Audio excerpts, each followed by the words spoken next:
पाप कर्म दंड को भी काट सकता है। अभी तक जिस भी संत व महापुरुष से मिले, उन्होंने यही बताया कि पाप कर्म फल भोगने से ही समाप्त होगा।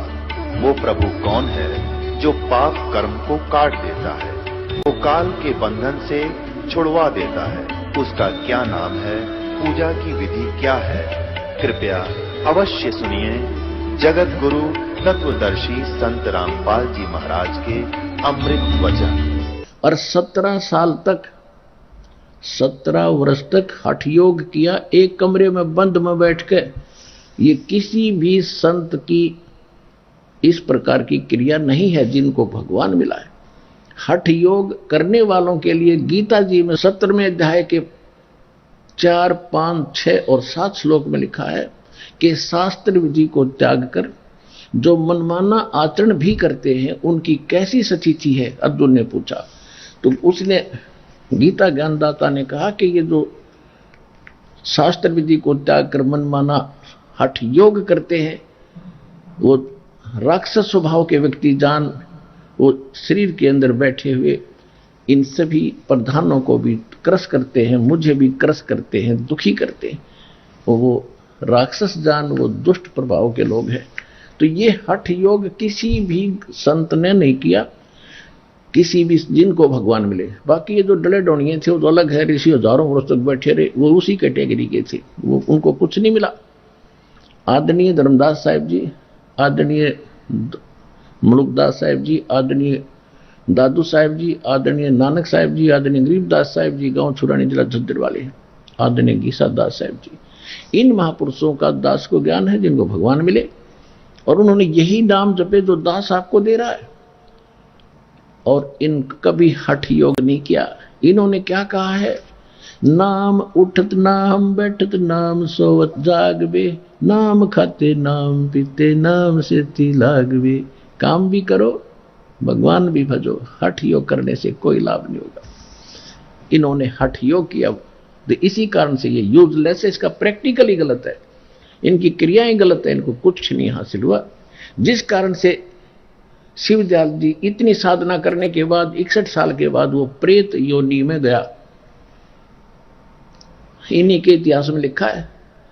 जीवन त्रित्र स्वामी जी महाराज उसके अंदर लिखा, दिखाऊंगा आपको कभी, और बहुत बार दिखाया भी आपको। अपनी शिष्या बुक्की में प्रवेश कर गया मर के। पहले हुक्का पाड़ा करता, रोटी खाया करता, उसी तरह बुक्की में प्रवेश करके वो लड़के अपनी शिष्या में, और फिर उसमें बैठकर रोटी भी खा और हुक्का पीवे। अन्य लिखा कि आखिरी सांस तक जब तक बुक्की नहीं मरी वो शिवदयाल भूत उसी में रहा। बता पहुंच गया ना मिलोक में। ऐसे ही उसके अनुयायी जाएंगे। अब ये क्या कह रहे हैं कि सन 1861 में उन्होंने नाम देना शुरू किया। देखो सन 1861 में बसंत पंचमी के दिन खुले तौर पर आम सत्संग और सुरत शब्द योग उपदेश शुरू किया और 78 में मृत्यु होगी 17 साल के बाद। अब देखो बाबा जयमल सिंह का जन्म जो इनका शिष्य हुआ है, जिसने ब्यास में डेरा स्थापित किया है, वो बाबा जयमल सिंह जी की थोड़ी सी हिस्ट्री सुनाते हैं जो इनसे कैसे लिंक हुआ। बाबा जयमल सिंह जी का जन्म जुलाई सन 1839 ग्राम गोमान जिला गुरदासपुर में हुआ। आपके पिता का नाम सरदार जोधा सिंह जी था, माता का नाम बीबी दया कौर जी था। आगे देखते हैं।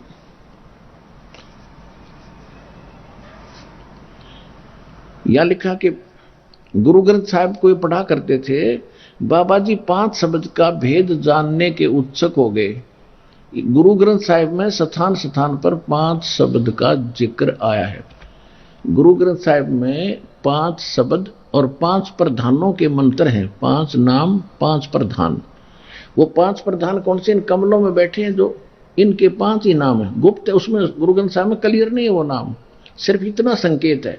तो इसके बारे में ये जयमल सिंह जी भगत आत्मा इस असमंजस में था भी वो 5 नाम कौन से हैं और वो किसके हैं, कहाँ मिले। तो उसको फिर पता चला कि ऐसे आगरा में एक संत है शिवदयाल जी, और वो जानता है 5 नाम के वेद, वो ले रहा था 500 नकली, इसको ज्ञान था नहीं, उस नकली का फंस गया। ये जयमल सिंह देखो, हिस्ट्री देखो, गुरु ग्रंथ साहिब में स्थान स्थान पर 5 शब्दों का जिक्र आया है। ये है कि आपने जयमल सिंह जी के बारे में, आपको बचपन से ही गुरुवाणी का शौक था तथा छोटी उम्र में ही आपने गुरु ग्रंथ साहिब का पाठ शुरू कर दिया था। गुरु ग्रंथ साहिब में स्थान स्थान पर 5 शब्द का जिक्र आया है। बाबा जी 5 शब्द का भेद जानने के उत्सुक हो गए। आप इसी तलाश में घर से निकल पड़े और जगह जगह जाकर महात्माओं से मिलकर 5 शब्द का भेद प्राप्त करने की कोशिश करने लगे। इसी खोज में आप स्वामी जी महाराज के पास आगरा आए। उनसे सन 1856 में नाम दान प्राप्त किया। अब देखो 1861 में तो यो नाम देन जोगा होया कौन, शिवदयाल जी। 1861 तक तो यो अंडर ट्रेनिंग था, साधना में रत था। 1861 में बसंत पंचमी के दिन इसने पहली बार सत्संग दिया और नाम कर देने लगा। और इसमें लिखा कि 5 साल पहले नाम ले लिया किसने, बाबा जयमल सिंह ने 1856 में। कोई कड़ी जुड़ी इनकी, ये देखो उनसे सन 1856 में नाम दान प्राप्त किया और यू सत्संग करने जोगा हुआ था 1861 में, 5 साल पाछे। सन 1861 में बसंत पंचमी के दिन खुले तौर पर आम सत्संग और सूरत शब्द योग का उपदेश नाम देना शुरू किया बसंत पंचमी के, और इसने ले लिया 1856 में जयमल सिंह जी ने। ठीक है, बाबा जी ने हक हलाल की रोजी कमाने के लिए ख्याल से सन 1856 में 24 नवंबर पंजाबी पलटन में नौकरी ली। 32 वर्ष सेना में नौकरी की। बाद में 18 अगस्त 1889 में पेंशन प्राप्त करके रिटायर हुए और व्यास नदी के किनारे आकर वहां रहने लगे। वहां आश्रम बना लिया। व्यास आकर बाबा जी महाराज ने वहां सत्संग शुरू कर दिया। अब विचार करो, शिवदयाल जी की मृत्यु होगी सन 1878 में, जो राधा स्वामी पंथ के प्रवर्तक हैं, और बाबा जयमल सिंह जी 1889 में नाम देने लगे। इससे सिद्ध है कि इनको नाम देने का आदेश नहीं था। ये तो 11 वर्ष पहले मर लिए। अगर आदेश होता तो उसी से में शुरू करना चाहिए था, इस जयमल सिंह जी ने नाम दान करना। जैसे इस दास को नौकरी करते करते आदेश हो गया था, नौकरी भी करता था दास 3 वर्ष 3-4 वर्ष यानी 94-95 2 साल नौकरी भी करता रहा, नामदान भी देता था। और फिर प्रचार इतना बढ़ गया, फिर वह नकली नौकरी छोड़कर असली सरकार की नौकरी करनी पड़ी मुझे, और आज डंडा उठा दिया।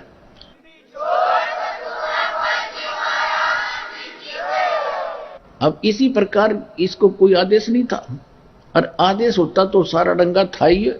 तो ये सारा बगैर सिर पैर का एक समूह इकट्ठा हो गया, भोले भालों का।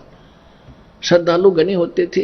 पहले तो बहुत अच्छी आत्माएं थी, 100 वर्ष पहले झांक कर देखो पिछले जमाने में।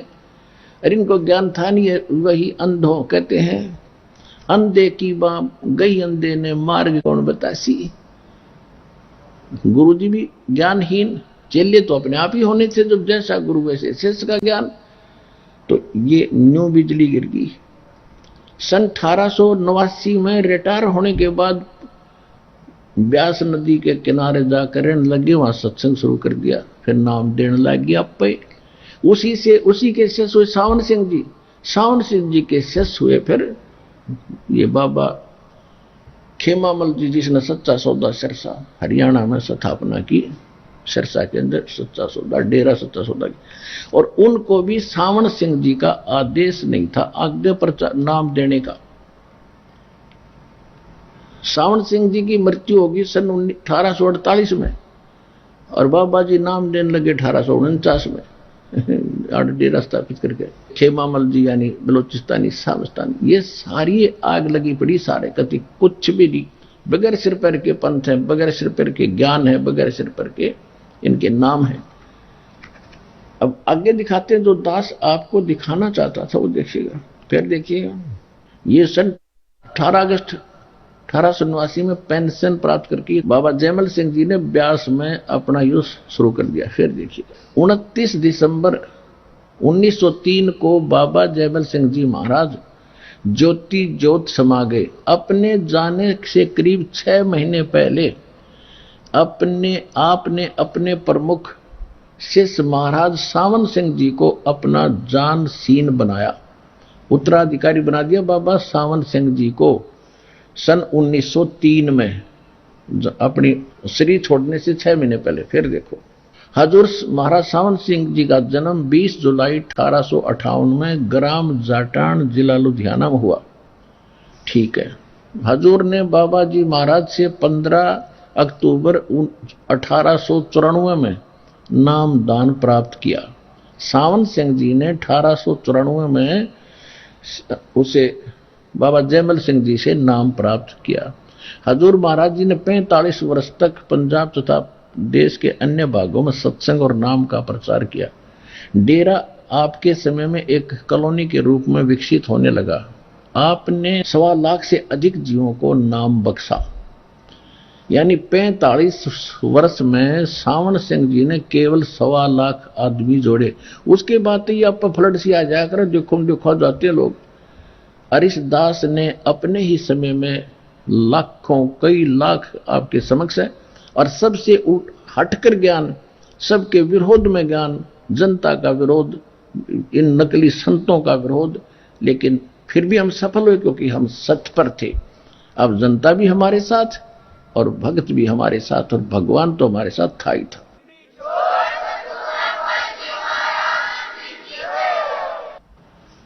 आपने 1.25 लाख से अधिक जीवों को नाम बख्शा था। अपने समय में अमेरिका आदि गए। फिर है हजूर महाराज सावन सिंह जी ने 20 मार्च 1948 में एक रजिस्टर्ड वसीयत के द्वारा सरदार बहादुर जगत सिंह जी को अपना जानशीन नियुक्त किया, और 2 अप्रैल 1948 को नेज धाम चले गए। अब देखो 2 अप्रैल 1948 को सावन सिंह जी की मृत्यु होगी। ठीक। अब दिखाते हैं थोड़ी झलक डेरा सच्चा सौदा सिरसा की। ये है एक पुस्तक सतगुरु के परमार्थी कृष्णों के वृंतांत, भाग पहला। और इसके कौन है संग्रहकर्ता? पूज्य हजूर महाराज श्री गुरमीत सिंह जी, डेरा सच्चा सौदा सिरसा हरियाणा। जो वर्तमान में गद्दी नसीन हैं, जो बैठे हैं इस पर, वो हैं इसके राइटर। पहला भाग सतगुरु के, ये है गुरमीत सिंह जी, सतगुरु के परमार्थी कृष्णों का वृंतांत पुस्तक का नाम है। ये है श्री खेमामल सिंह जी, परम संत सा मस्ताना जी भी इनको कहते हैं, परम संत सा मस्ताना जी। परम पूज्य बेपरवाह मस्ताना जी के पावन जीवन की झलक।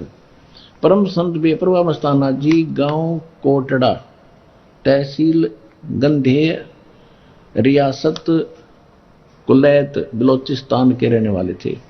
आप जी के पिताजी का नाम पूज्य श्री पिल्ला मिल जी था, जो कि अपने गांव के साहजी सेठ जी थे। आप जी की पूज्य माता जी का नाम पूज्य तुलसा बाई जी था। विक्रमी संवत 1948 सन 1891 में कार्तिक की पूर्णिमासी को कुल मालिक प्रभु परमात्मा ने बेपरवाह मस्ताना जी के रूप में पूज्य पिता श्री पिल्लामल जी के घर जन्म लिया। यानी सन 1891 में, सन 1891 में इनका जन्म हुआ। ठीक। अब हम आते हैं, अब 25 पृष्ठ पर देखें। ये हमने देखा है, ये पढ़ा आपने 24 पृष्ठ पे, ये 24 पृष्ठ पे था, ये 24 पृष्ठ पे आपने पढ़ा। अब देखो 25 पृष्ठ पे, ये 25 पृष्ठ है। पूज्य बेपरवाह मस्ताना जी का पहला नाम खेमा मल जी था, परंतु परम पूजनीय बाबा सावण सिंह जी महाराज आप जी को मस्ताना साहा कहा करते थे। आप जी के पिताजी हलवाई की दुकान किया करते थे। 24 पेज पे लिखा, पहले साधु संतों के पास गए, वहां कुछ नहीं मिला। अंत में आप हजूर महाराज बाबा सावण सिंह जी के पास ब्यास पंजाब पहुंच गए। वहां पहुंचते ही आप जी को मन की संतुष्टि और आत्मिक शांति महसूस हुई। अब आपने सतगुरु पूज्य बाबा जी के दर्शन किए और सत्संग सुना और आपको पूर्ण तसल्ली हो गई। पूज्य बाबा जी पूर्ण सतगुरु हैं और इसलिए आपने उनसे नाम शब्द की दात प्राप्त की। नाम दात के साथ हजूर बाबा जी ने आप जी को बेअंत बरकतें बख्श दी। अब यहां देखो, अब इसके बाद क्या हुआ, अभी आपको दिखाया था कि ये है पुस्तक सारवचन वार्तिक राधा स्वामी। इसमें क्या लिखा है ये देखिएगा, इसके प्रश्न नंबर 7 पर, अभी आपको पढ़ा था प्रश्न नंबर 7 पर। इसमें क्या लिखा है कि बाबा सावण सिंह जी, हजूर सावण सिंह जी 20 मार्च 1948 में एक रजिस्टर्ड वसीयत के द्वारा सरदार बहादुर जगत सिंह जी को अपना जानशीन उत्तराधिकारी नियुक्त किया। 20 मार्च 1948 को किया और 2 अप्रैल 1948 को निज धाम चले गए। अब इसे क्या सिद्ध हो गया कि 20 मार्च 1948 को इन्होंने अपना उत्तराधिकारी सरदार जगत सिंह को बना दिया और किसी को नाम देने का आदेश नहीं दिया। इससे खिन्न होकर, क्योंकि 2 थे ये और अपने आप को उत्तराधिकारी मानते थे, एक तो ये खेमामल जी बलोचिस्तानी शाह मस्ताना और एक कृपाल सिंह, वो भी सावण सिंह जी के शिष्य थे। इन दोनों को बाईपास कर दिया। जगत सिंह जी को इन्होंने नाम दान करने की आज्ञा दे दी और अपना उत्तराधिकारी बना दिया। ये दोनों खिन्न होकर वहां आ गए। 1948 में इसने तो सच्चा सौदा सिरसा के अंदर डेरा बना लिया और कृपाल सिंह ने दिल्ली में चिमटा जागड्या, मनमुखी दोनों। अप्रमाण करता हूं, देख लो। 20 मार्च 1948 को तो जगत सिंह को उन्होंने दे दिया।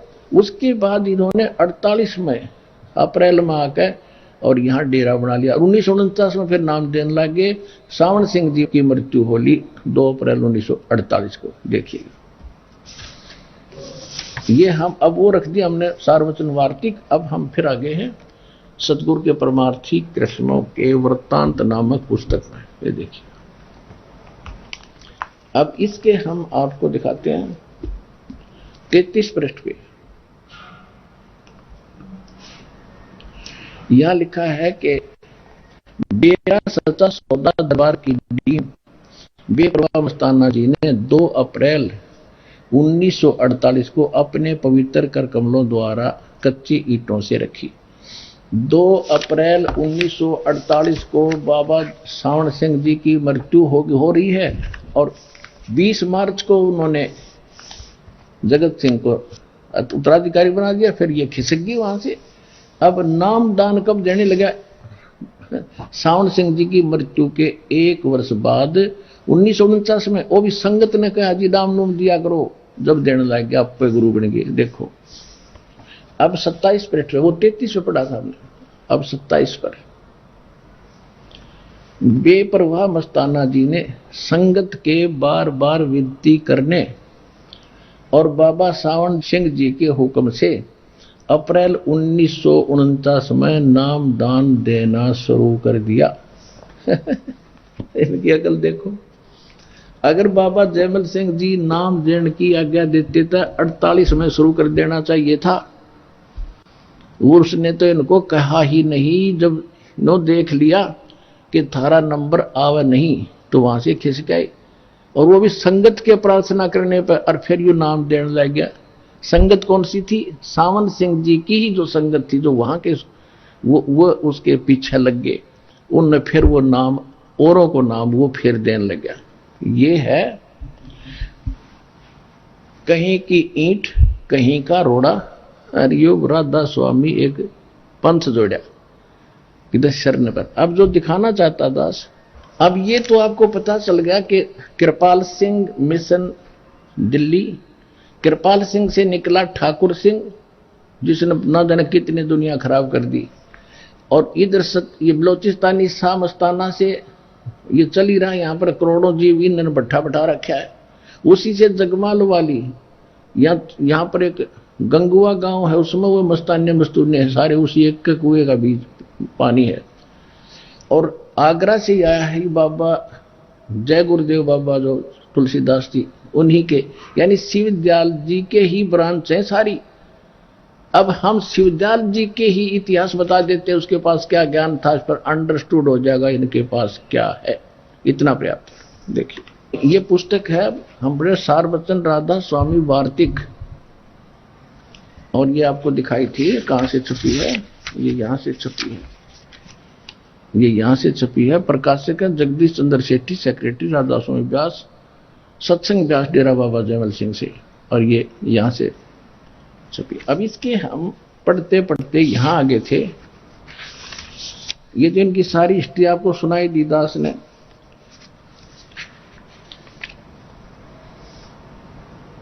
आगे और भी बहुत सी कहानी है क्योंकि ये हमने सिर्फ अपने मतलब का लेना। अब ये देखिएगा, ये है जैसे आप शुरुआत में आपने ये पढ़ ही लिया भूमिका में कि ये भूमिका है सारवचन राधा स्वामी वार्तिक हजूर स्वामी जी महाराज के वचनों का संग्रह है। ये वचन सत्संगों तथा अन्य चर्चाओं के दौरान सत्संगियों ने नोट किए थे। स्वामी जी महाराज के परम धाम सिधारने के कुछ वर्ष बाद इनका संग्रह करके पुस्तक रूप में छपवाया गया। सन 1902 में बाबा जयमल सिंह जी महाराज ने सारवचन राधा स्वामी वार्तिक को पहली बार गुरमुखी लिपि में छपवाया, और उसी का यो हिंदी रूपांतरण हमारे पास है। ये हजूर जी कौन थे? स्वामी महाराज का शुभ नाम सेठ शिवदयाल सिंह जी था, जिससे राधा स्वामी पंथ चला है।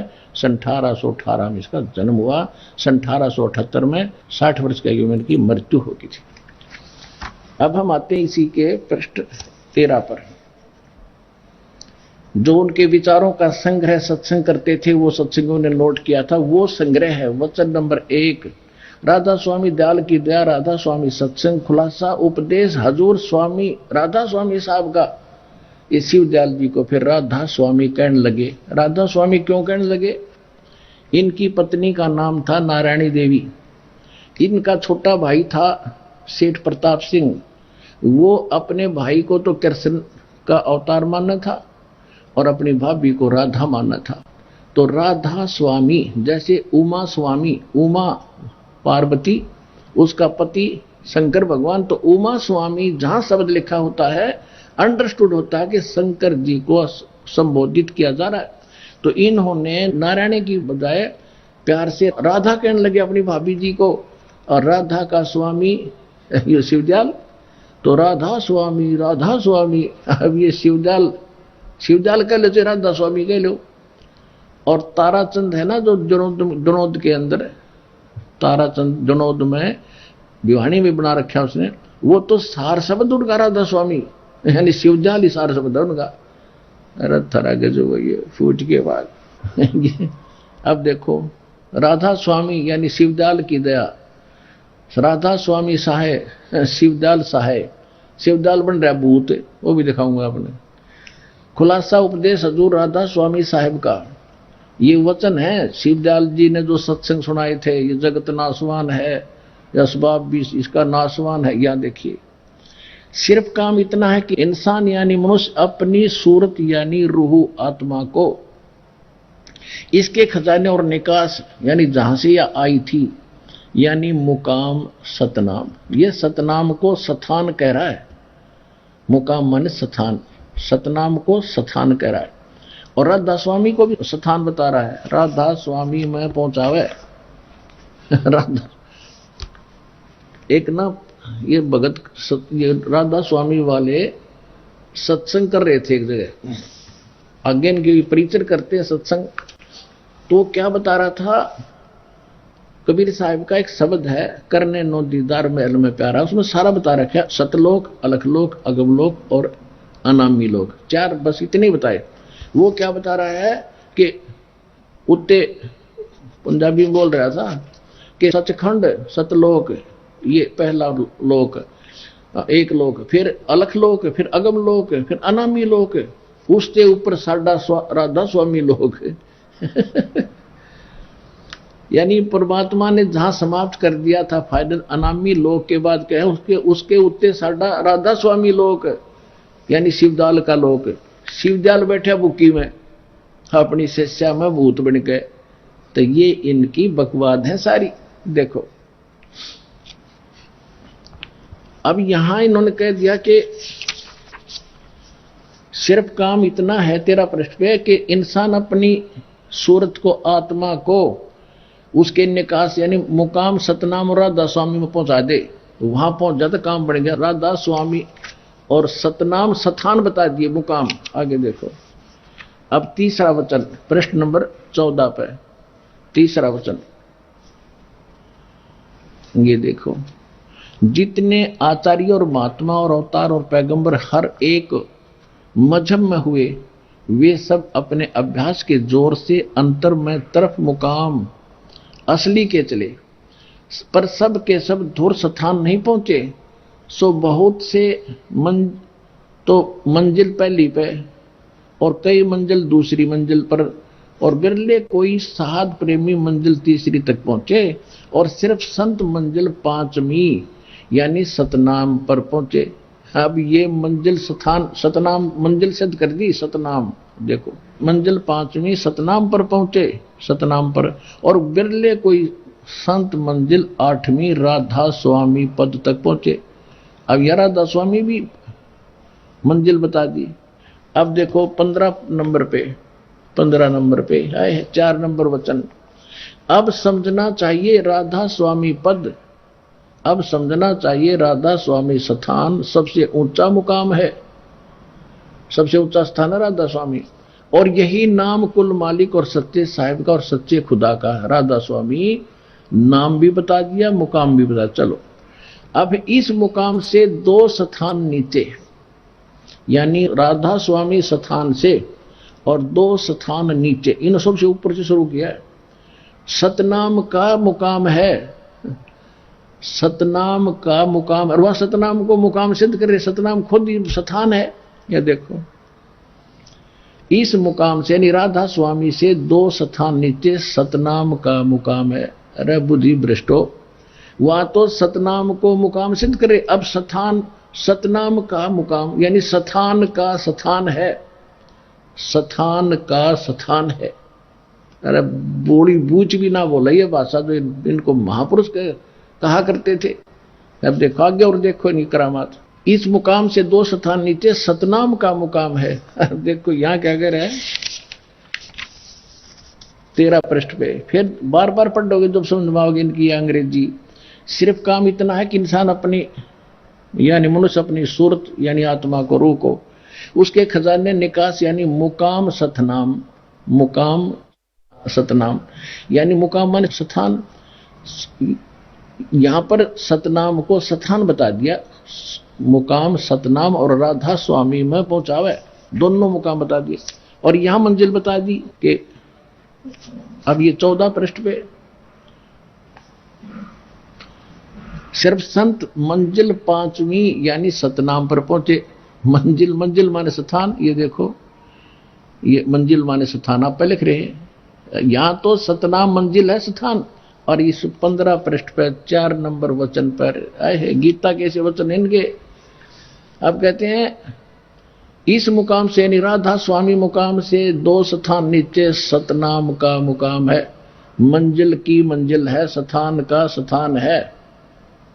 अरे स्थान तो कोई आदमी का होता होगा भाई, वो आदमी वहां रहता, उसका वो स्थान है, वो घर है, घर का घर है, पत्थर का पत्थर है। अरे थरप फूटे बागम ऐसे कुल धनी कब आगे परम हजूर परम, इसके ऊपर आगे पाछा पता नहीं कितनी पदवी ला रखी इसके राधा स्वामी शिवदयाल के।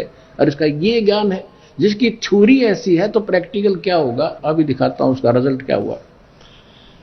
अब देखो ये क्या कहता है, इस मुकाम से 2 स्थान नीचे सतनाम का मुकाम है, स्थान का स्थान है।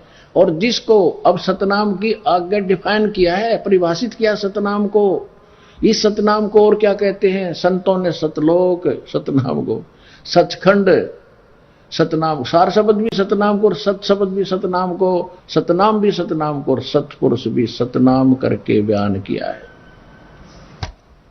ये भगवान अर्जय परम धनी कहला रहे थे, इन्होंने तो ऐसी डेफिनेशन दे दी जैसे किसी ने किसी से सुन लिया कि भाई 300 किलोमीटर दूर जंगल में बैठे व्यक्ति ने कि मैं शहर में घूम के आता हूं, कार में चलता हूं, पेट्रोल से चलती है, ड्राइवर चलाता है।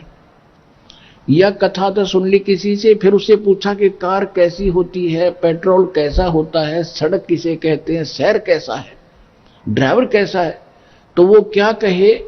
अगर वो व्यक्ति मंदबुद्धि और जिसने कभी सपने में नहीं देखी हुआ कार, सड़क, शहर, पेट्रोल, वो क्या डेफिनेशन करेगा कि कार, पेट्रोल भी कार कोई कहते हैं, सड़क भी कार कोई कहते हैं, ड्राइवर भी कार कोई कहते हैं, शहर भी कार कोई तो कहते हैं। इनकी वो डेफिनेशन है थरा गजब हुई। अब सतनाम के विषय में सावंत सिंह जी जो कि उसी कुएं का पानी ग्रहण किए हुए थे, वो क्या बताता है देखिएगा। ये देखिएगा, एक है पुस्तक संत मत प्रकाश भाग 3, ये 3 भाग है। और ये है श्री सावंत सिंह जी करदेव दर्शन देवता के श्री सावंत सिंह जी महाराज, संत मत प्रकाश भाग 3। ये कहां से छुपा है, ये है हजूर महाराज सावंत सिंह जी के सत्संगों का संग्रह।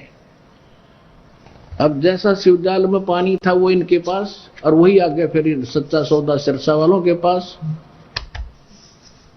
वही सावंत सिंह जी का ज्ञान बलोचिस्तानी सामस्ताना के अंदर था, इससे आपने खूब पता लग जाएगा उनके पास क्या है। ये कहां से छपी है देखिएगा, प्रकाशक हैं चंद्र सेठी, सेक्रेटरी राधा स्वामी सत्संग व्यास, डेरा बाबा जयमल सिंह, पंजाब से। ये मुद्रक हैं गोपसंस पेपर लिमिटेड, ये यहां से छपी है सारी, देख लो। अब इसके ये देखिएगा, संत मत प्रकाश भाग 3 102 पृष्ठ पे। अब शिवदयाल जी की तैयार वाणी है और उसका अनुवाद कर रहा है सावंत सिंह जी। सत्य पुरुष सतनाम कहाई और सतलोक निज पाया आई, यानी सतपुरुष को सतनाम कहा जाता है, सतलोक वही है उसको पाया जाता है, पाया आई। सचखंड और सतनाम चौथा लोक है, हो गया ना। सचखंड या सतनाम कहो चाहे सचखंड कहो, सतलोक कहो चाहे सतनाम कहो, ये चौथा लोक है, सतनाम चौथा लोक है और सभी के अंदर है।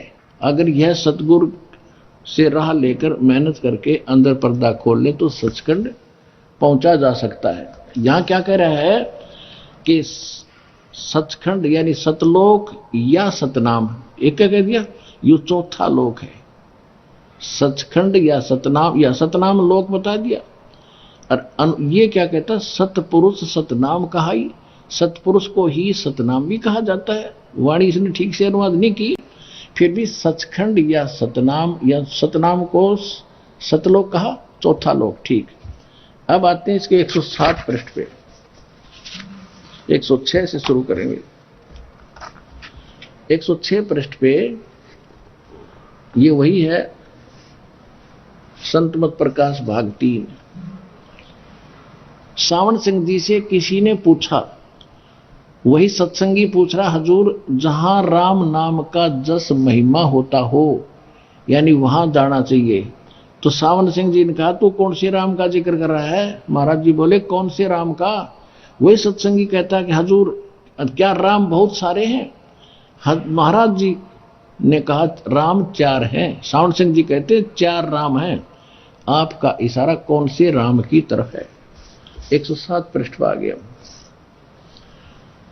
वही सत्संगी फिर वो कहते हैं सत्संगी बता, पूछने लगा जी फिर खोल कर बताओ। वही सत्संगी हजूर चारों रामों का को खोल कर बताइए। अब महाराज सावन सिंह जी लागे 4 रामों की डेफिनेशन बताने। एक राम दशरथ घर डोला, एक राम घट घट में बोला, एक राम का सकल पसारा, एक राम त्रिभुवन से न्यारा। ये वाणी तो कबीर साहब की, और खोल रहे हैं सावन सिंह जी। देखो कैसे बकवाद करे। पहला राम महाराज दशरथ के बेटे थे जो त्रेता युग में हुए अवतार थे, अपनी ड्यूटी अदा करके चले गए, लेकिन अब हमें नहीं मिल सकते, हमारा काम नहीं कर सकते। दूसरा राम मन जो घट घट में व्यापक है। तीसरा राम ब्रह्म है जो सारी त्रिलोकी को पैदा करता है और पालता और नाश करता है। और चौथा राम सतनाम है, ये असली राम है। वारे देवता इनके जो सतनाम में ना समझ मारे राम है कि वो लोक है कि सत शब्द है, सतपुरुष भी यही सतनाम। अरे और दिखाऊंगा अपने इनकी करामात। अब ये संत मत भाग 4, ये देखिएगा संत मत प्रकाश भाग सावन सिंह जी के, हजूर महाराज सावन सिंह जी के सत्संगों का संग्रह, ये भाग 4 है।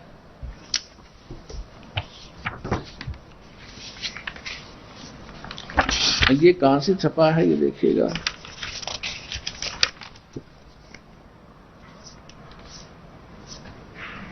ये यहां से छपा है। प्रकाशक है सेवा सिंह, सेक्रेटरी राधा स्वामी सत्संग व्यास, डेरा बाबा जयमल सिंह, जिला अमृतसर। पहली बार छपाइयो पहली बार से 9वें बार तक 10वीं इतने छप लिए। ये तो लाखों की संख्या में छपा रखे। यहाँ है मुद्रक है Sartaj printing press, Tanda road, Joshi state, Jalandhar. ये सेक्रेटरी इनके प्रकाशक है। अब इसके आपको दिखाते हैं।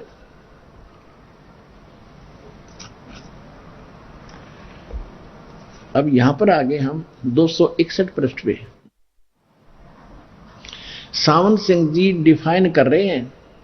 अक्षर रूप निकर्ती चाली छोड़ दिया अब देश बिगाना। अब ये वाणी तो शिवजाल की, और अनुवाद कर रहे हैं सावन सिंह जी, डेरा बाबा जयमल सिंह वाले और डेरा सच्चा सरसा वाले के गुरुजी, संस्थापक के गुरुजी। क्या ज्ञान है उसका सुन लो, देख लो। यह संसार क्षर है, यह संसार क्षर है और अक्षर है वह ब्रह्म है। जो अक्षर है वह ब्रह्म है। पुण्यात्मा ने कहेगा नहीं पता था। गीता अध्याय नंबर 15 के श्लोक नंबर 16 और 17 में 3 पुरुष हैं, एक सर पुरुष, एक अक्षर पुरुष, एक परम अक्षर पुरुष। सर पुरुष तो ये ज्योति निरंजन ब्रह्म है, सर पुरुष है। और ये कह रहा है अक्षर पुरुष है वो ब्रह्म है। तो इससे पता चल जाएगा इनके पास था क्या, मंद बुद्धियों के पास। ये इतनी दुनिया को डबोगे, परमात्मा के बच्चों के काल के मुंह में ठोक के इनको कितना पाप लगेगा, कितने जीवों का नाश कर दिया भगवान। रो रहे होंगे इनके कुकर्मों को। ये देखिएगा, यह संसार जो अक्षर है और अक्षर है वो ब्रह्म है और नी अक्षर पार ब्रह्म है। जब ये संसार बना हम इस महल दुनिया में गुजारा करते आ रहे हैं, किंतु अब गुरु की कृपा से आत्मा महल छोड़कर सतलोक को जा रही है। देखना, और गुरु ग्रंथ साहिब में बड़े गहरे गुप्त रहस्य हैं। एक स्थान पर आता है 52 अक्षर लोक तेरे सब कुछ इनके माही, इन्हीं माहे ये अक्षर खिर जाएंगे, वो अक्षर इनमें ना है। गुरु ग्रंथ साहिब में 340 पृष्ठ पे ये लिखा है कि 52 अक्षर लोक तेरे सब कुछ इनके माह, इन ही माहे, और ये अक्षर तो खिर जाएंगे, वो अक्षर इनमें ना है। अब देखो, गुरु ग्रंथ साहिब की वाणी है गुरु नानक देव जी की, 340 पृष्ठ से इन्होंने ली है। ये अब आगे इसको कैसे डिफाइन करेंगे, ये गलत डिफाइन करेंगे। इसका अर्थ ये है कि जैसे 52 अक्षर संस्कृत भाषा में माने गए, 52 अक्षर जो संस्कृत भाषा की तरफ संकेत है। संस्कृत भाषा में सभी वेद और गीता लिपिबद्ध है, उनमें वो 2 अक्षर नहीं है, वो अक्षर इसमें नहीं है, 2 अक्षर नहीं, वो अक्षर इसमें नहीं है जिनसे मोक्ष होगा।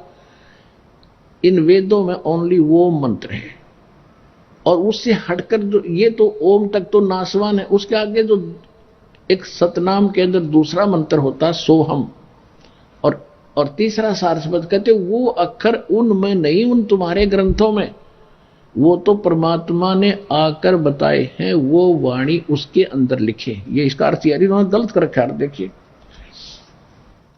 52 अक्षर लोक तेरह सब कुछ इन हेमा है, ये अक्षर खिर जाएंगे, ये तो नष्ट हो जाएंगे, वो अक्षर इनमें ना है। अब ना ये क्या कह रहा है, 52 अक्षर संस्कृत भाषा के अनुवाद करें सावन सिंह जी। शायद ही कोई ऐसी भाषा हो जिसके 52 अक्षरों, इस संसार का सारा मसाला 52 अक्षरों में आ जाता है। पिंड अंड का हाल तो 52 अक्षरों में आ गया, आगे 2 अक्षर और हैं। अब देखिए 2 अक्षर और हैं, यानी संसार छोड़कर जावांगे फिर मिलेंगे वो 2 अक्षर, मरे पाचे सावन सिंह जी कह रहे। देखो आगे 2 अक्षर और हैं जो पार ब्रह्म में है। पार ब्रह्म कहते हैं सतपुरुष को। इसके विषय में ग्रंथ साहिब में लिखा है, ग्रंथ साहिब में लिखा है, ये सावन सिंह जी कह रहे हैं, सोई गुरु पूरा कहावे 2 अक्षर का भेद बतावे, एक छुड़ावे एक लखावे तो प्राणी निज घर को पावे। फिर आगे लिखा है, जे तू पढ़ा पंडित बिंदो अक्षर बिंदो नावा, पर्णवत नानक एक लंघाई जे कर सत समावा। आदि ग्रंथ यानी गुरु ग्रंथ साहिब के पृष्ठ 1171 पृष्ठ पे बताई है इन्होंने कि ये वाणी लिखी है गुरु नानक देव जी ने बोला है। सोए गुरु पूरा कहावे 2 अक्षर का भेद बतावे, एक छुड़ावे एक लखावे तो प्राणी निज घर को पावे।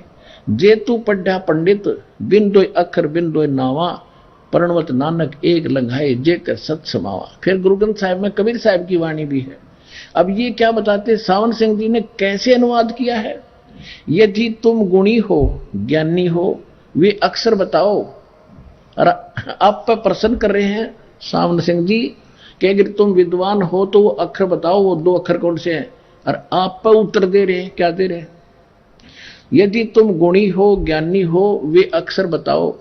आप पर उत्तर दे रहे हैं वो अक्षर पार ब्रह्म में है, यानी आगे जाकर मिलेंगे। एक अक्षर ने दुनिया बनाई, एक ने सतलोक बनाया। यही कबीर साहब कहते हैं, कह कबीर अक्षर 2 भाग होगा खसम तलेगा राख। गुरु ग्रंथ साहिब पर कबीर साहब की वाणी लिखी है, इस पृष्ठ पे गुरु ग्रंथ साहिब में आदि ग्रंथ में 329 पृष्ठ पे। फिर नानक साहिब जी फिर आगे कहते, एक अक्षर हर मन बसे नानक होत निहाल, इन 2 अक्षर से न्यारा। 2 अक्षर का भेद बता। इन 2 अक्षर से आगे एक अक्षर और है, वो सार नाम है, उससे होत निहाल, पूर्ण मोक्ष उससे होगा। 2 अक्षर से भी आगे, इन 2 अक्षर का भी ना पता, तीसरा तो बहुत दूर की बात है। अब इससे गुरु की भी पहचान हो रही है कि जिसने 2 अक्षर का पता ही नहीं तो वो पूरा गुरु नहीं। इनको अपन ही पता 2 अक्षर कौन से, तो 5 नामों का नाम जाप करते हैं, 5 मंत्र ओंकार ओंकार ज्योति निरंजन सो अमर सतनाम। और तुलसीदास जी ने कहा कि 5 नाम काल के जानो। पहले ये क्लियर करता हूं। अब नानक साहब जी कह रहे हैं कि जे तू पढ़ा पंडित बिन 2 अक्षर बिन 2 नावा, पर्णवत नानक एक लंघाई जेकर सत समावा। पंडितों के साथ नानक साहिब जी की गोष्ठी होती थी, जो परमात्मा से परिचित होकर सचखंड देखकर वापस आए थे। तब नानक साहिब जी कहा करते उन पंडितों को, हिंदुओं वालों को, जिनसे वो पहले प्रभावित थे, कि यदि तू तेरे पास ये 2 मंत्र नहीं है, सतनाम में 2 अक्षर एक ओम और एक दूसरा दास आपको देता है, बार बार बताता भी, बार बार नहीं बताऊंगा, यदि ये मंत्र तेरे को नहीं प्राप्त हुए तो 4 वेदों ने बेशक पढ़ ले, कोई फायदा नहीं, मोक्ष होगा इन नामों के जाप से। और इससे हटकर एक और है मंत्र सार नाम, वो अगर उसको सच्चे भाव से भक्ति होगी वो पार करेगा। देखो, जे तू पढ़ा पंडित बिन 2 अक्षर बिन 2 नावा, ये दो के बगैर अगर तूने कुछ भी पढ़ा वो व्यर्थ है तेरा। और पर्णवत नानक, पर्णवत माने मर्यादा में रहते हुए। नानक एक लंघाए वो एक पार करेगा, जेकर सत समावा, सच्चे ढंग से अगर उसकी भक्ति करेंगे वो सार नाम पार करेगा। और ये गलत अनुवाद कर रहे हैं यदि तुम गुणी हो ज्ञानी हो वो अक्षर बताओ, वो अक्षर तो पार ब्रह्म है, मरे पाछे मिल लेंगे शिवदाल ने मिल गए भूत बन गया। एक अक्षर ने दुनिया बनाई और एक ने सतलोक बना दिया ये इसका अनुवाद है शिवदयाल सावण सिंह जी का। आगे कबीर साहब ने भी यही कहा, कह कबीर अक्षर दो भाख, होगा खसम तलेगा राख। यानी उन दो अक्षरों का जाप करो जो पूर्ण संत देगा। यदि देने वाला उस नाम का भी अधिकारी देने वाला खसम यानी मालिक है सही, तो तेरी रक्षा वो सतनाम दो अक्षर का तेरी रक्षा करेगा। अन्यथा किसी नकली संत से लेकर वो दो नाम भी जाप के वो भी व्यर्थ है। ये कबीर साहब की वाणी का अर्थ है। देखिए, कह कबीर अक्षर दो भाख, दो अक्षर का नाम जाप कर और होगा खसम तलेगा राख। अगर अधिकारी होगा ना इस नाम के दो अक्षर के देने का तो तेरी पल पल पर रक्षा होगी। फिर गुरु नानक साहब जी कहते, एक अक्षर हर मन वसे और नानक होत निहाल, वो सार नाम में लजबरो कटेगा। आगे देखो, अब 262 पृष्ठ पे आगे एक स्थान पर फिर गुरु साहब कहते हैं, नानक साहब जी, वेद कतेब सिमरत सब शाश्वत इन पढ़ा मुक्त ना होई, एक अक्षर जो गुरुमुख जापे तिसकी निर्मल सोई। ओए होए, ये गुरु ग्रंथ साहब के 747 पृष्ठ पे लिखा है कि वेद कतेब पढ़ने से कुछ भी लाभ नहीं होगा। एक अक्षर सारनाम गुरुमुख यानी पूरे गुरु के मुख से लेकर और जाप करेगा उसका कल्याण होगा। आइए अब हम उन श्रद्धालुओं के अनुभव जानते हैं जो जगत गुरु तत्वदर्शी संत रामपाल जी महाराज जी से दीक्षा प्राप्त कर चुके हैं तथा उनके द्वारा बताए गए भक्ति मार्ग पर चल रहे हैं। नमस्कार सर। नमस्कार सर। सर क्या नाम है आपका? गजेंद्र देहरी। गजेंद्र जी आप कहाँ से हैं? मैं उड़ीसा से झारसुगुड़ा जिला से लखनपुर ब्लॉक का चाटीपल्ली गांव से हूँ। सर संत रामपाल जी महाराज से नाम दीक्षा आपने कब ली? मैंने संत रामपाल जी महाराज से नाम दीक्षा 2020 जून महीना में लिया। संत रामपाल जी महाराज से नाम दीक्षा लेने से पहले आप क्या भक्ति साधनाएं करते थे?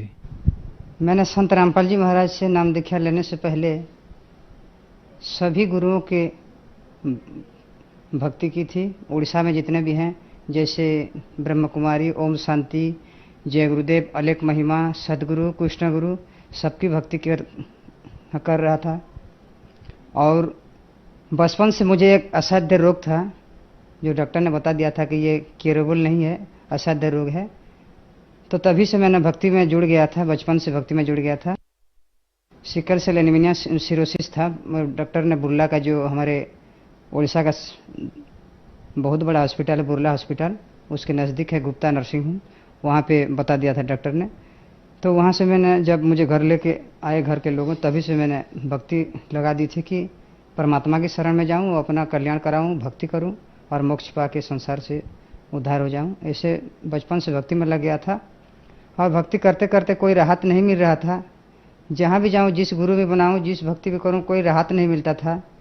लास्ट में मैंने ऐसे सोच लिया कि कुछ खा के, जहर खा के मर जाऊँ, क्योंकि ज़िंदगी मुझे नहीं जीना है। घृणा हो गया था क्योंकि मेरा शरीर ऐसा बिगड़ रहा था धीरे धीरे, ताकि मुझे जीने की भी कोई उम्मीद नहीं थी, कि कोई बचना, इच्छा भी प्रकाश नहीं कर रहा था। धीरे धीरे मैंने लास्ट को सदगुरु, एक सदगुरु है उड़ीसा में और छत्तीसगढ़ के बॉर्डर में, एक सदगुरु बना लिया और भजन कीर्तन करता रहा। वो उसको भी 8-10 साल के भजन कीर्तन किया, लेकिन कुछ नहीं हो पाया। लास्ट में मैं सब ये मांस मछली सब खाता था, अंडे खाता था, मांस मछली मांस खाता था, कुछ पान भी खा लेता था, पुड़िया भी खा लेता था। और उसी दिन से मुझे, जब ये सब करता था, तो मुझे ये गल ब्लैडर स्टोन हो गया, जंडिस हो गया और साइटिका हो गया। तभी से मैंने डॉक्टर को दिखाया। डॉक्टर बोले कि ऑपरेशन लगेगा, लीवर कैंसर, कोई इसका इलाज नहीं है, इसका ऑपरेशन करना पड़ेगा। बाद में टीबी भी हो गया था और डॉक्टर ने बोला कि बहुत सारे प्रॉब्लम है। तो मैंने सोचा कि अब मेरा कुछ नहीं होने वाला है, डॉक्टर ने भी मना कर दिया है, ऑपरेशन बोला है, तो मैं बहुत दुर्बल था, ऑपरेशन करूंगा तो मर जाऊंगा। तो ऐसे ऐसे मैंने बहुत लोगों के साथ मिलता जुलता था, भक्ति के बारे में चर्चा करता था कि कैसे भक्ति करूं, क्या भक्ति करूं, कुछ मुझे राहत मिल जाए, कौन सी गुरु बनाऊं। कोई पुराण शास्त्र में किसी गुरु का प्रमाण नहीं था। जिस गुरु को मैं बनाता था, भजन कीर्तन करता था, गीता, वेद शास्त्र, बाइबल, कुरान शरीफ में कोई भी नहीं था। मैंने हम तो हिंदू हैं, मुस्लिम और सिख और क्रिश्चियन धर्म के सभी चारों धर्म में गया था और सब भक्ति को अनुभव किया, सभी भक्ति करना, कोई राहत नहीं मिला। लास्ट को मैंने एक मेरे मामा जी थे, उसने मुझे ज्ञान गंगा पुस्तक दिया। उसी ज्ञान गंगा पुस्तक को पढ़कर मैंने 7 साल तक रख दिया था। जब ये स्टोन हुआ मुझे और जन्डिस हो गया, तो मैंने उसी ज्ञान गंगा के बारे में फिर तलाश की, फिर पढ़ा और मैंने उसमें प्रमाण था जो आप जितने भी हम भक्ति करते हैं सब शास्त्रों के विरुद्ध है, कोई प्रमाण नहीं है। वेद शास्त्रों में, 18 पुराण में, बाइबल में, कुरान शरीफ में, गुरु ग्रंथ में किसी का प्रमाण नहीं है कि पूरा गुरु है। और ब्रह्मा विष्णु का महेश्वर का मैं भक्ति करता था। मुझे तो बचपन से था कि ये नाशवान है, अविनाशी नहीं है, क्योंकि इसका जन्म मृत्यु होता था। तो मुझे उसी अविनाशी परमात्मा की तलाश थी और उसी अविनाशी परमात्मा को कौन गुरु मुझे मिलाएगा। मैंने अपने इस असाध्य रोग को साधन करने के लिए, आरोग्य पाने के लिए भारत में जितना भी गुरु हैं, जैसे मधु परमहंस जम्मू कश्मीर वाला, धन धन सदगुरु, सच्चा सौदा, प्रकाश मुनि, जैसे उड़ीसा में ब्रह्म कुमारी, गायत्री धर्म, जैसे बेंगलोर में साईं बाबा, सभी के दरबार गया, कहीं पे राहत नहीं मिला। और लास्ट में मेरे मामा जी ने मुझे ज्ञान गंगा पुस्तक दिया, उसी को मैंने पढ़ा। उसी में सब प्रमाण था कि गीता में प्रमाण है कि भगवान अर्जुन के बोल रहे हैं कि अर्जुन तू तत्वदर्शी संत के शरण में जा, वही सच्चा गुरु है, वही पूर्ण गुरु है, पूरा गुरु है, वही तुझे परमात्मा प्राप्ति कराएगा। और मैंने पढ़कर उसके रख दिया था। जब मुझे प्रॉब्लम होने लगा, ये बीमारी हो गया, स्टोन हो गया, ग्लब्लडर स्टोन हो गया, तभी मैंने ज्ञान गंगा बही खुला और देखा, पढ़ा और नाम लेने के लिए मुझे ज्ञान। सबको पहले मैंने परीक्षण निरीक्षण किया कि संत रामपाल जी महाराज जो हैं, अवतार हैं, अभी उनके शिष्य बता रहे हैं, उसमें प्रमाण दे रहे हैं कि ये पूरा गुरु हैं, ये परमात्मा है और इनके शरण में जाने से सभी रोग कष्ट दूर होते हैं, सुख होता है, शांति होता है, सतलोक प्राप्ति है, मुक्त होता है।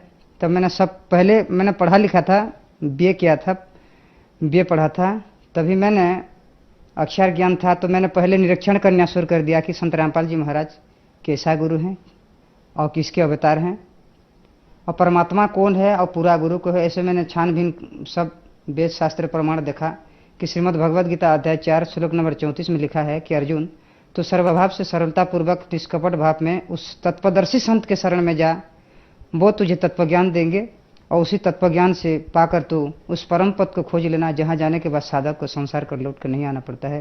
तभी मैंने गीता भी 2 टाइप का गीता मंगाया, उसमें वेरीफाई किया, उसको मिलाया कि संत रामपाल जी महाराज जो ज्ञान गंगा पुस्तक में जिसने भी 18 पुराण, 4 वेद, 6 शास्त्र, बाइबल, कुरान, कुरुष से जितने भी प्रमाण दिए हैं, सबको मैंने ला के मेरे पास जितने भी वेद ग्रंथ था उसमें मिलाया।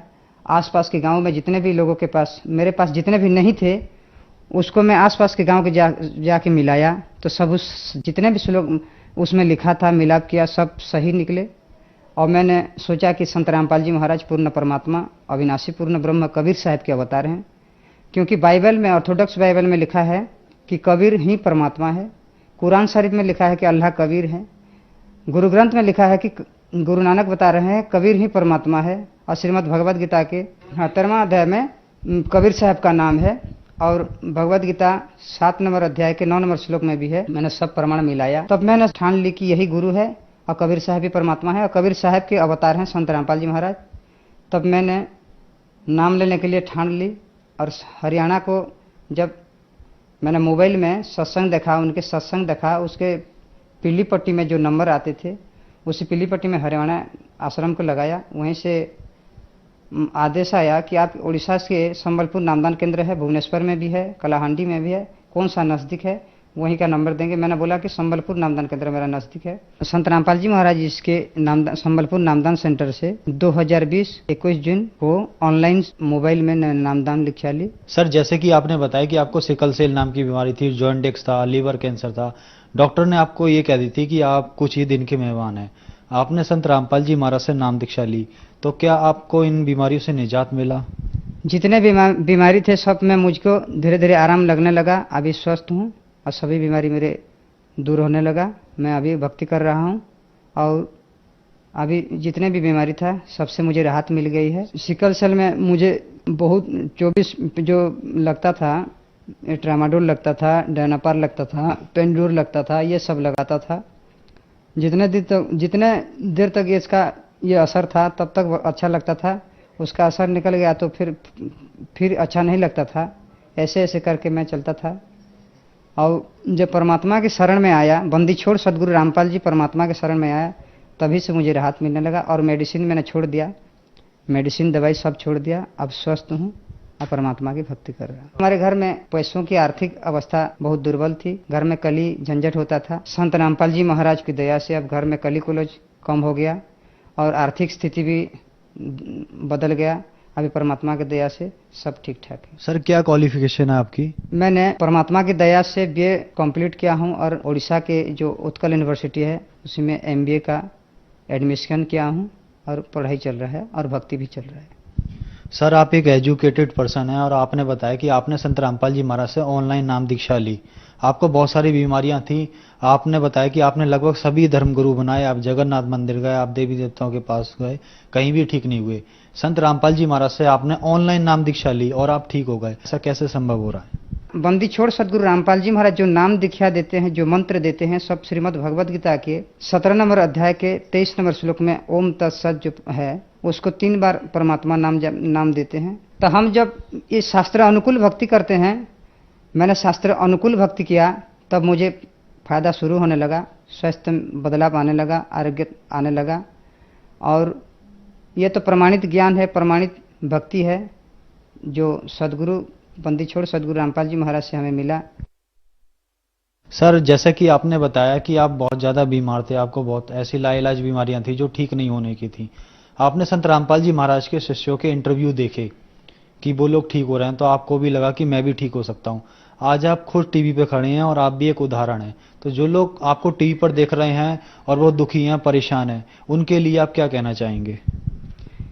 जो लोग मैं जैसे परेशान था, जैसे परमात्मा की तलाश में था, जिस सतगुरु की तलाश में था, जो शास्त्र अनुकूल भक्ति थे, पूर्ण परमात्मा हो, ऐसे मैं तलाश करते करते आज परमात्मा की दया से वो गुरु भी बना लिया, वो परमात्मा भी प्राप्त कर ली। और परमात्मा की दया से जो भी रोग था मेरे सब आरोग्य मिला। भक्ति कर रहा हूँ, स्वस्थ हूँ, पढ़ाई भी चल रहा है। और ये मेरे जो विश्व में जो भारतवासी हैं सबको मैं करबद्ध प्रार्थना करके हाथ जोड़ता हूँ कि जो भी इस वर्ल्ड में, इस भारत देश में, उड़ीसा में है, सबको प्रार्थना कर रहा हूँ मेरे भाई और बहनों, माता पिताओं से कि ये संत रामपाल जी महाराज जो हैं ये शास्त्र के अनुकूल भक्ति देते हैं। और श्रीमद् भगवद गीता 4 अध्याय 34 श्लोक नंबर 34 में जिस तत्पदर्शी संत के बारे में बताया है वही गुरु हैं। और उनके शास्त्र अनुकूल भक्ति से जो भी नाम दीक्षा लेगा उससे मोक्ष मिलेगा और उसको आरोग्य मिलेगा। यही प्रमाण है वेद शास्त्रों में। सर संत रामपाल जी महाराज से नाम दीक्षा कैसे ली जा सकती है? हमारे भारत देश के कई टीवी चैनलों में संत रामपाल जी महाराज जी के सत्संग आते हैं। नीचे में एक पीली पट्टी चलती है, उसमें आश्रमों का नंबर रहता है। उसी नंबर में फ़ोन लगाएंगे और अपने अपने नज़दीक में, अपने अपने डिस्ट्रिक्ट में जो भी नामदान केंद्र है संत रामपाल जी महाराज जी के, वहीं से अपने आपको नामदान मिल जाएगा। धन्यवाद सर। नमस्कार सर।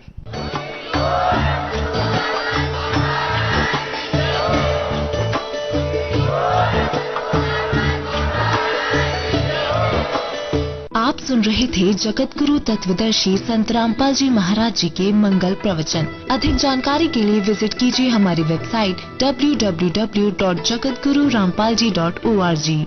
संत रामपाल जी महाराज जी के शुभ आशीर्वाद से पूरे विश्व भर में 500 से भी ज्यादा नाम दीक्षा केंद्र हैं, जिन पर संत रामपाल जी महाराज जी द्वारा ऑनलाइन निःशुल्क नाम दीक्षा दी जा रही है। अपने नजदीकी नाम दीक्षा केंद्र का पता करने के लिए संपर्क करें 8222880541।